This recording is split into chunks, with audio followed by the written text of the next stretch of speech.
పువ్వాడకు చుక్కెదురు, అయోధ్యకు రామబాణం, దద్దరిల్లుతున్న భూమి, రెజ్డర్ ఖలీ సందడి, సుర్రు సమ్మర్, రంజాన్ శోభ, ఇలాంటి విశేషాలను మన ఊరు మన వార్తల్లో ఇప్పుడు చూద్దాం.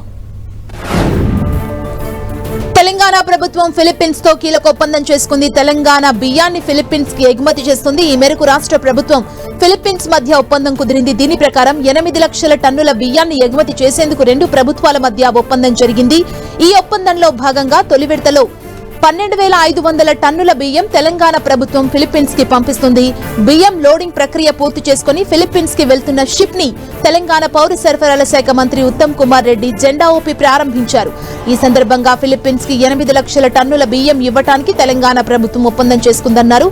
ఇందులో భాగంగా తొలి విడతగా 12,500 టన్నుల బియ్యాన్ని పంపిస్తున్నామని వెల్లడించారు. ఇతర దేశాలతో కూడా సంప్రదింపులు జరుగుతున్నాయని చెప్పారు. తెలంగాణలో 280 లక్షల టన్నుల బియ్యం ఉత్పత్తి జరుగుతోందన్నారు. తమ రాష్ట్ర రేషన్ అవసరాలు తీరిన తర్వాత మిగిలిన వాటిని ఎగుమతి చేస్తున్నామని పేర్కొన్నారు. గత ప్రభుత్వాలు ఇటువంటి ప్రయత్నాలు చేయలేదన్నారు ఉత్తమ్ కుమార్ రెడ్డి. స్వయంగా తాను వెళ్లి రైస్ ఎగుమతులపై చర్చిస్తానన్నారు. ఏపీలో 500 ఇంటిగ్రేటెడ్ కంప్రెస్డ్ బయోగ్యాస్ ప్లాంట్ ఏర్పాటుకు రిలయన్స్ ముందుకొచ్చిందని విద్యుత్ శాఖ మంత్రి గొట్టిపాటి రవి అన్నారు. ప్రకాశం జిల్లా కనిగిరిలో పర్యటించిన ఆయన రిలయన్స్ సిబిజీ ప్లాంట్ శంకుస్థాపనను పరిశీలించారు. ఈ ఏర్పాట్లని బుధవారం సిబిజీ ప్లాంట్ కు తొలి ప్లాంట్ మంత్రి లోకేష్ గా రిలయన్స్ అధినేత ముఖేష్ అంబానీ తనయుడు అనంత్ అంబానీ కలిసి శంకుస్థాపన చేయనున్నారని ఆయన పేర్కొన్నారు. త్వరలోనే మార్కాపురం, గిద్దలూరు, దర్శిలోనూ సిబిజీ యూనిట్లు నెలకొల్పబోతున్నట్లుగా ఈ సందర్భంగా రవి చెప్పారు. నిరుపయోగంగా ఉన్న భూముల్ని వినియోగంలోకి తెస్తున్నామని, ప్రభుత్వ భూమి ఎకరాకి 15,000, ప్రైవేటు భూమికి 31,000 కౌలు చెల్లిస్తామని ఆయన తెలిపారు. 2వ తారీఖు కనిగిరి ప్రాంతంలో మనం రిలయన్స్ సిబిజీ ప్లాంట్ ఓపెన్ చేయడానికి మన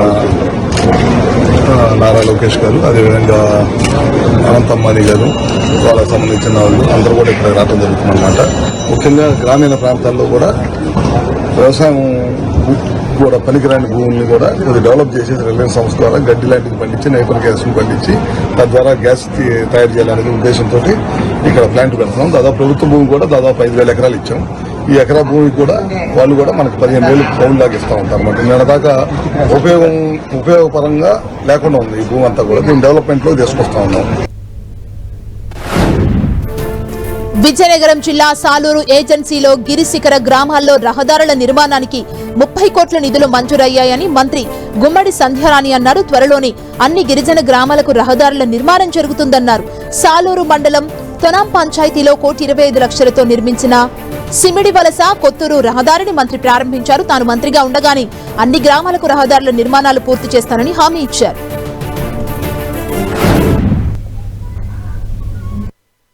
లక్షలు ఇది శాంక్షన్ చేస్తే ఇంకా మరొక 3 రోడ్లు శాంక్షన్ అయ్యాయని మీ అందరికి కూడా నేను హృదయపూర్వకంగా తెలియజేస్తున్నాను. ఆ 3 కూడా ఇక్కడ ఉన్న కొంతమంది బీసీ నాయకులు దయచేసి ఏమనుకోకండి, అవన్నీ 3 ఎస్టీ రోడ్లే దయచేసి. ఎందుకంటే ఎస్టీ రోడ్లు లేనివి, బీసీలకి ఆ మాత్రం ఈ మాత్రం కొంచెమైనా రోడ్లు ఉన్నాయి కాబట్టి ఎస్టీ రోడ్లు 20 కోట్లతో ఎస్టీ రోడ్లు ఓన్లీ సాలూరు మండలకే శాంక్షన్ చేయించాం. అవి సారీ 30 కోట్లతో శాంక్షన్ చేయించాం. అది మీకు ఇప్పుడే చెప్తున్నాను. కురుకోట నుండి సంపంగిపాడు 14 కిలోమీటర్ల రోడ్డు 17,20,00,000 శాంక్షన్ చేయించాం. కాంగ్రెస్ ప్రభుత్వంలో నీటి యుద్ధాలు మళ్లీ మొదలయ్యే ప్రమాదం ఉందని అన్నారు మాజీ మంత్రి గంగుల కమలాకర్. కరీంనగర్ జిల్లా లోయర్ మానేరు జలాశయాన్ని ఆయన సందర్శించారు. ఈ సందర్భంగా నీటి సామర్థ్యం ఎంతుందో అధికారులను అడిగి తెలుసుకున్నారు. ఉమ్మడి పాలనలో కాంగ్రెస్ ప్రభుత్వం ఉన్నప్పుడు నీటి యుద్ధాలు ఎలా జరిగాయో ఇప్పుడు మళ్లీ ఆ రోజులు రాబోతున్నాయని ఆయన విమర్శలు చేశారు. మార్చి నెలలోనే ఎల్ఎంటీలో 24 టీఎంసీలకు గాను 5 టీఎంసీలు ఉండడం వల్ల కరీంనగర్ ప్రజలకు తాగునీటి సమస్య ఉంటుందని తెలిపారు. అదేవిధంగా ఎల్ఎంటీ నుంచి దిగువకు నీటిని వెళ్లడమే కాకుండా పైనుండి ఎల్ఎంటీకి నీరు రావట్లేదని పేర్కొన్నారు. ఈ రోజు కానీ ఈ ఉత్తర తెలంగాణ ప్రాంతంలో ఎప్పుడంగా నీటికి ఇబ్బంది పెడతారు. చాలా వరకు కూడా కింది ప్రాంతాలకు తీసుకెళ్తారు. కేసీఆర్ గారు ఉన్నప్పుడంగా చివరి సూర్యాపేట వరకు కూడా నీళ్ళు వెళ్ళినాయి. ఇక్కడ ధర్నాలు జరగలేదు. ఆయన ముందు చూపుతాడు, జీవో ఇచ్చిండు. ఈరోజు ప్రభుత్వం ముందు చూపు లేదు, మంత్రులకు ముందు చూపు లేదు, కరీంనగర్ జిల్లాలో మంత్రులకు ముందు చూపు లేదు. కరీంనగర్ ప్రజల మీద ధ్యాస లేదు. ముందు చూపుగా ఇప్పటికైనా మార్చి 31 ముందు చూపుగా హెచ్చరించిన కాబట్టి ఈరోజు ఉంది. లేకుంటే ఏప్రిల్, మే, జూన్, జూలైలో ఏమవుతుంది? నీటి యుద్ధాలు రావా మళ్ళా? మేము ఆపాలంటే కిందికి పోయేదానికి ఆపలేమా? కానీ కింద కూడా మన తెలంగాణ బిడ్డలు ఉన్నారు, మన రైతులు ఉన్నారు, మన సాగునీరు తాగు ఇబ్బంది కావద్దు. మా డిమాండ్ ఏంటంటే ఎస్ఆర్ఎస్ నుంచి ఎల్లంపల్లి నుంచి లిఫ్ట్ చేయండి.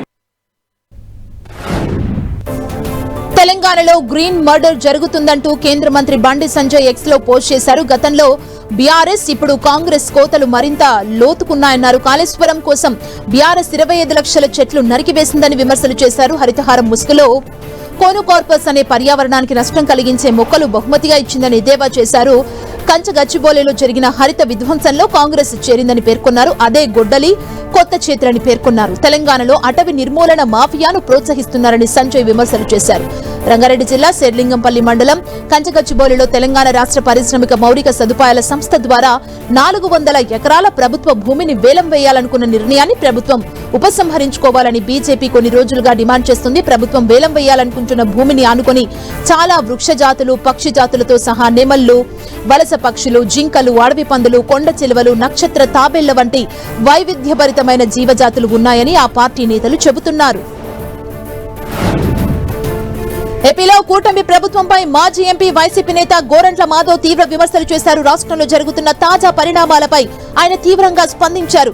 ఎక్కడ ఎవరు ప్రశ్నించినా వారిపై దాడులు, హత్యలు జరుగుతున్నాయని, ఇందుకు ప్రత్యక్ష ఉదాహరణ రాప్తాడేనని ఆయన పేర్కొన్నారు. మాజీ ఎమ్మెల్యే ప్రకాష్ రెడ్డి హత్య రాజకీయాలను, గొడవల్ని ప్రోత్సహించకుండా పాలన సాగిస్తే ఇప్పుడు ఒక ఫ్యాక్షన్ రాజకీయాలకు తెరలేపారని మండిపడ్డారు.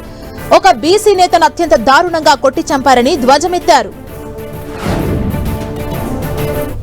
ఈ రాష్ట్రంలో ప్రజాస్వామ్యం లేదు, రాజ్యాంగం లేదు, ప్రశ్నించే వారు ఉండకూడదు, ప్రశ్నిస్తే వారిని ఉక్కుపాదంతో అణిచివేస్తూ ఉంది, తప్పుడు కేసులను కడతా ఉంది, అక్రమంగా అరెస్టులు చేస్తూ ఉంది, ప్రశ్నించిన వారిని దారుణంగా హత్యా ప్రయత్నం చేస్తుంది, అవసరమైతే హత్యలు చేస్తూ ఉంది ఈ రాష్ట్ర ప్రభుత్వం. ఇంతకంటే దుర్మార్గం, ఇంతకంటే దౌర్జన్యం, ఈ దౌర్జన్యం పరాకాష్ఠకు చేరింది అనడంలో ఎలాంటి సందేహం లేదు. 2025-26 విద్యా సంవత్సరానికి రేపటి నుంచే ప్రారంభిస్తోంది. ఫస్ట్ ఇయర్ లో చేరే విద్యార్థులకు ఏప్రిల్ 7 నుంచి అడ్మిషన్లు ప్రారంభిస్తారు. ఏప్రిల్ 23 వరకు తరగతులు నిర్వహించి తర్వాత వేసవి సెలవులు ఇవ్వనున్నారు. జూన్ 1న విద్యా సంస్థలు పునఃప్రారంభమవుతాయి. ఈసారి ప్రైవేట్ కాలేజీల తరహాలో ప్రభుత్వ జూనియర్ కాలేజీలు కూడా అడ్మిషన్లకు ప్రత్యేక డ్రైవ్లు నిర్వహించనున్నాయి.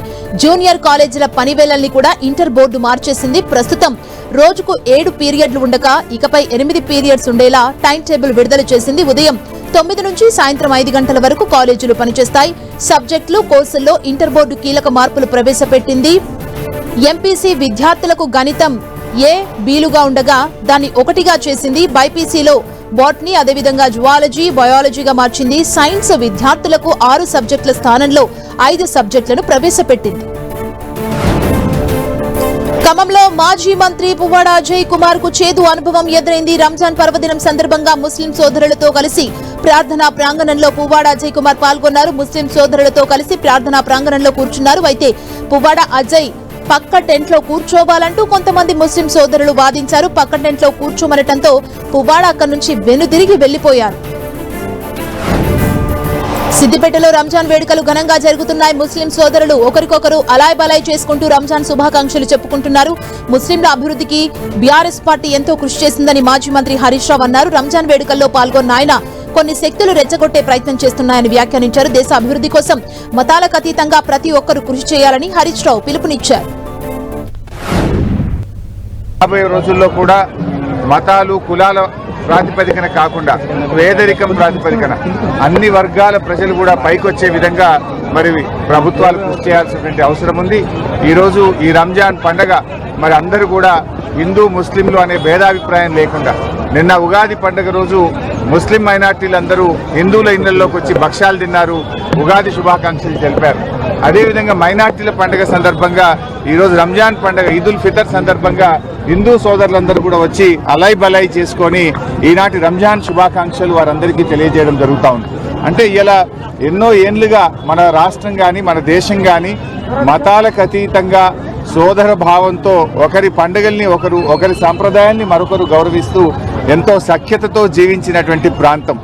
మరి కొంతమంది కొన్ని శక్తులు రెచ్చగొట్టేటువంటి ప్రయత్నం చేస్తున్నప్పటికీ కూడా అందరూ కూడా ఓపికతో, సంయమనంతో, శాంతితో, సౌభాతృత్వంతో కలిసిమెలిసి ఈ రాష్ట్రం, ఈ దేశ అభివృద్ధి కోసం సోదర భావంతో అందరం కలిసి కృషి చేయాలని చెప్పి కోరుకుంటూ మరొకసారి तमाम हमारे भाइयों को, बहनों को आज रमजान की ईद की मुबारकबाद पेश करता हूँ।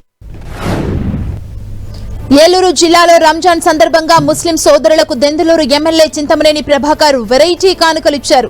నియోజకవర్గంలోని పేద ముస్లింలకు మటన్ పంపిణీ చేశారు. ముస్లిం సోదరులు సంతోషంగా రంజాన్ పండుగ జరుపుకోవాలని ప్రతి సంవత్సరం నియోజకవర్గంలోని పేద ముస్లింలకు వ్యక్తిగతంగా రంజాన్ కానుకలు అందిస్తున్నామని ఆయన చెప్పుకొచ్చారు.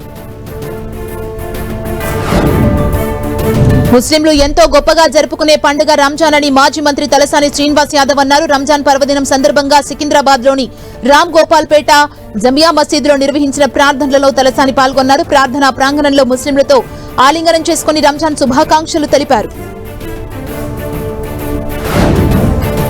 నెల రోజుల పాటు ఉపవాసాలున్న ముస్లిం సోదరులు నెలవంక దర్శనం తర్వాత రంజాన్ పర్వదినాన్ని ఆనందోత్సవాల మధ్య జరుపుకుంటున్నారు. జగిత్యాల జిల్లాలో ముస్లిం సోదరులు భక్తి శ్రద్ధలతో రంజాన్ వేడుకలు నిర్వహించారు. ఈద్గాల వద్ద ప్రత్యేక ప్రార్థనలు జరిపారు. జగిత్యాల ఎమ్మెల్యే సంజయ్ కుమార్, అదేవిధంగా ఎమ్మెల్సీ జీవన్ రెడ్డితో పాటు పలువురు నాయకులు ముస్లిం సోదరులకు రంజాన్ శుభాకాంక్షలు తెలిపారు. అనంతపురం జిల్లా కళ్యాణదుర్గంలో అత్యంత ప్రసిద్ధి కలిగిన శ్రీ అక్కమాంబ అమ్మవారి జాతర ఘనంగా జరుగుతుంది. జాతర సందర్భంగా ఆలయంలో కొలువైన శ్రీ అక్క మహాదేవి పరమేశ్వరుడికి ఎమ్మెల్యే సురేంద్రబాబు దంపతులు పట్టు వస్త్రాలు సమర్పించారు. ముందుగా పట్టు వస్త్రాలతో వచ్చిన ఎమ్మెల్యే సురేంద్రబాబుకు ఆలయ కమిటీ ఘన స్వాగతం పలికింది. అనంతరం అమ్మవారికి ప్రత్యేక పూజలు నిర్వహించారు. ఆలయం వద్ద భక్తుల కోసం ఏర్పాట్లు చేసి అన్నదాన కార్యక్రమాన్ని ఎమ్మెల్యే ప్రారంభించారు. నియోజకవర్గంలోని ప్రజలందరూ అమ్మవారి ఆశీస్సులతో సుభిక్షంగా ఉండాలని ఈ సందర్భంగా ఎమ్మెల్యే వేడుకున్నారు.